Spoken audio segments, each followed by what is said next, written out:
Kami dari kelompok 3 akan mempresentasikan hasil kerja kelompok kami tentang mesin Otto. Sebelumnya perkenalkan, nama saya Tridia Fauzi. Selanjutnya,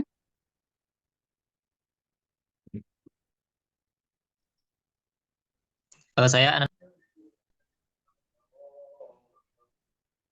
Dan saya Minati Erinda Utami. selanjutnya materi pertama akan disampaikan oleh Ananda Erlangga. Kepada Ananda Erlangga, disilakan. Oke, saya di sini akan menyampaikan tentang materi sejarah mesin Otto dan proses termodinamika di dalamnya. Yang pertama, sejarahnya. Mesin Otto itu ditemukan oleh seorang ilmuwan Jerman bernama Nikolaus August Otto yang dilahirkan tahun 1832. Otto membangun mesin bertenaga bensin pertamanya pada tahun 1861. 3 tahun kemudian, ia menjalin kemitraan dengan industrialis Jerman Eugen Langen, dan bersama-sama mereka mengembangkan mesin yang lebih baik dan memenangkan medali emas di pameran Paris tahun 1867. Nah, pada tahun 1876, Otto membangun mesin pembakaran internal dengan memanfaatkan siklus 4 langkah, atau 4 langkah piston untuk setiap pengapian. Siklus 4 langkah dipatenkan pada tahun 1862 oleh seorang insinyur Prancis bernama Alphonse Biot de Rocas. Tetapi karena Otto adalah orang pertama yang membuat mesin berdasarkan prinsip ini, maka siklus ini umumnya dikenal sebagai siklus Otto. Slide selanjutnya.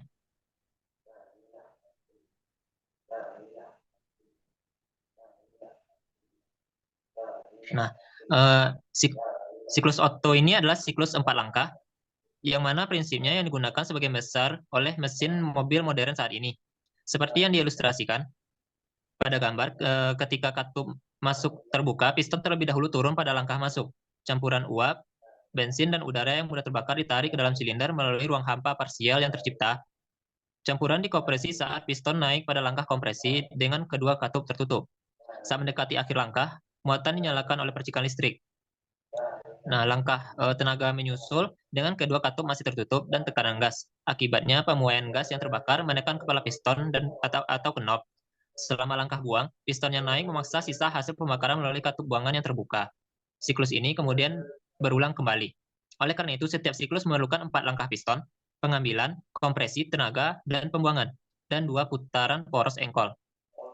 Nah, kerugian dari siklus 4 langkah ini adalah hanya setengah dari jumlah langkah tenaga yang diselesaikan dibandingkan siklus 2 langkah, dan hanya setengah dari jumlah tenaga yang dapat diharapkan dari mesin dengan ukuran tertentu pada kecepatan operasi tertentu. Boleh geser slide? Ya. Nah, di dalam mesin Otto itu tentu terjadi sebuah siklus yang disebut dengan siklus Otto. Nah, siklus Otto itu adalah gambaran tentang apa yang terjadi dalam suatu gas ketika gas tersebut mengalami perubahan tekanan, suhu, volume, penambahan panas, dan pelepasan panas. Gas yang mengalami perubahan tersebut disebut sistem. Sistem dalam hal ini diartikan sebagai fluida atau gas dalam sebuah silinder. Nah, siklus Otto dibangun atas dan bawah loop, sepasang proses kuasi paralel dan isentropik tanpa gesekan versipal adiabatik. Dan sisi kiri dan kanan loop, sepasang proses isokorik paralel atau volume konstan. Nah, proses kompresi atau ekspansi isentropik menyiarkan bahwa tidak ada inefisiensi atau kehilangan atau energi mekanik, dan tidak ada perpindahan panas masuk atau keluar sistem selama proses tersebut. Slide selanjutnya dia. Nah, di sini dapat dilihat grafik siklus Otto, di mana dalam grafik atau diagram tersebut dijelaskan bahwa proses dari 0 sampai 1 itu terjadi massa udara ditarik ke dalam susunan piston atau silinder pada tekanan yang konstan. Nah, dari proses 1 ke 2 itu adalah kompresi muatan adiabatik atau isentropik saat piston bergerak dari titik mati bawah ke titik mati atas. Nah, yang ketiga prosesnya adalah dari 2 ke 3, adalah proses perpindahan panas dengan volume konstan ke gas kerja dari sumber eksternal saat piston berada pada titik mati atas. Proses ini dimaksudkan untuk mewakili penyalaan campuran bahan bakar udara dan pembakaran cepat selanjutnya. Selanjutnya adalah proses dari 3 ke 4, adalah proses ekspansi adiabatik, atau bisa disebut juga dengan power stroke. Lalu proses dari 4 ke 1, yaitu proses melengkapi siklus dengan proses volume konstan, di mana panas buangan dari udara saat piston berada pada titik mati bawah. lalu proses 1 ke 0, di mana massa udara dilepaskan ke atmosfer dalam proses tekanan konstan. Mungkin sekian dari saya, dikembalikan ke moderator. Oke, selanjutnya materi relasi dan besaran-besaran termodinamika pada siklus mesin Otto akan disampaikan oleh saya sendiri. Relasi dan besaran-besaran termodinamika pada siklus mesin Otto. Siklus mesin Otto berkaitan dengan konversi energi kimia menjadi energi mekanis dalam mesin pembakaran internal. Siklus Otto terdiri dari 4 tahap utama. Yang pertama yaitu intake atau hisap, kompresi, pembakaran atau ekspansi, dan pembuangan. Pada tahap hisap, katup hisap terbuka, katup buang tertutup, dan piston bergerak ke bawah, sehingga memaksa campuran udara dan bahan bakar masuk ke dalam sistem melalui katup hisap dan dapat meningkatkan volume sistem. Pada tahap kompresi, kedua katup tertutup dan piston bergerak ke atas, yang menyebabkan tekanan campuran udara dan bahan bakar dalam sistem meningkat, sehingga volume sistem menyusut.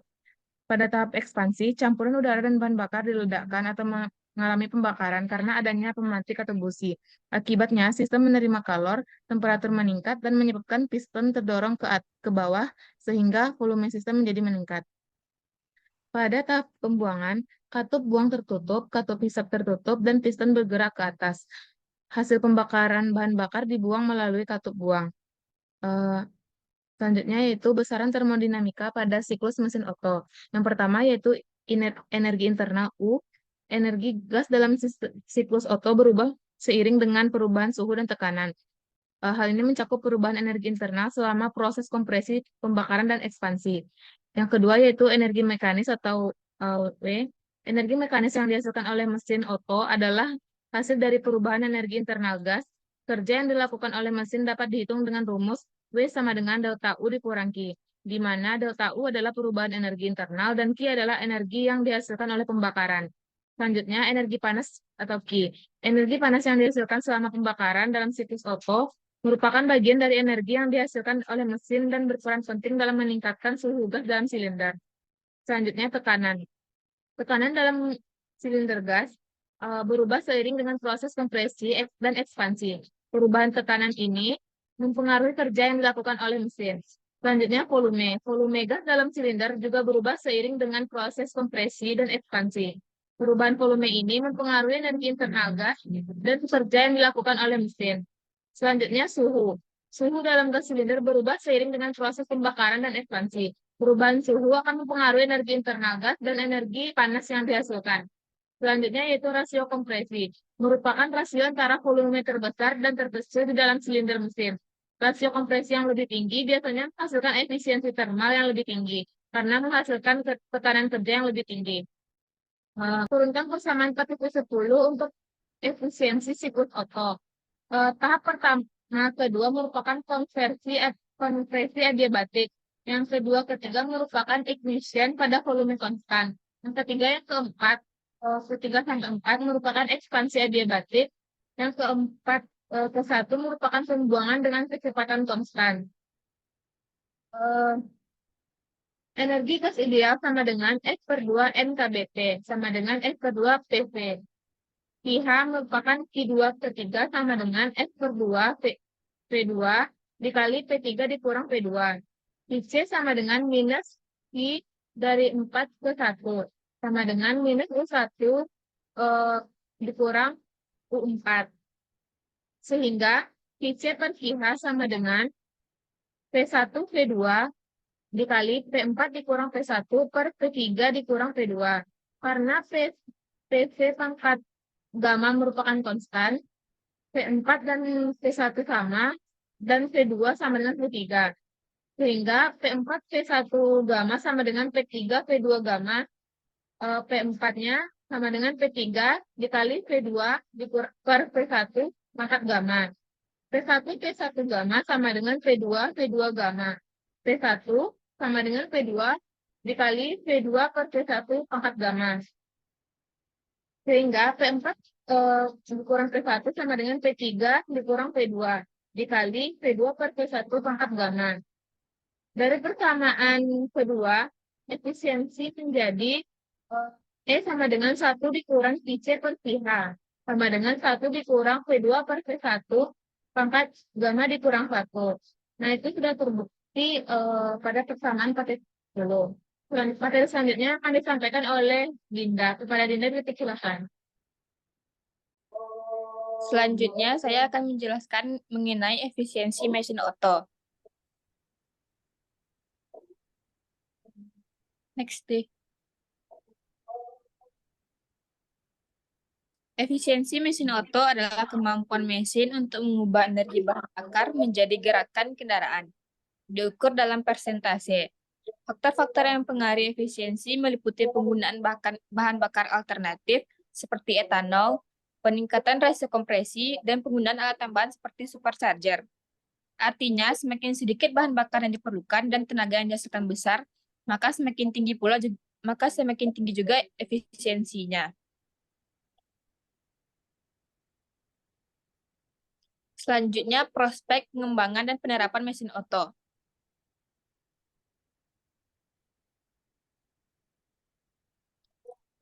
Berikut adalah beberapa contoh dalam penerapan yang mesin oto digunakan hingga pada saat ini. Yang pertama yaitu mesin oto telah mengembangkan dan menerapkan teknologi tepat guna untuk meningkatkan produksi batik di UMKM Batik Bilkoro dan Sale Pisang di Desa Gunung Sari. Yang kedua yaitu pengembangan teknologi meliputi penggunaan mesin CNC, rotor milling untuk batik dan mesin pengemas vakum otomatis untuk sale pisang. Dan yang terakhir yaitu pengembangan juga dilakukan untuk industri makanan ringan seperti keripik kentang dan ubi di Desa Sei Beras Sekata. Sekian. Oke, terima kasih kepada Dinda. Sekian presentasi kelompok kami. Jika ada kesalahan, mohon dimaafkan. Kami sudahi. Assalamualaikum warahmatullahi wabarakatuh.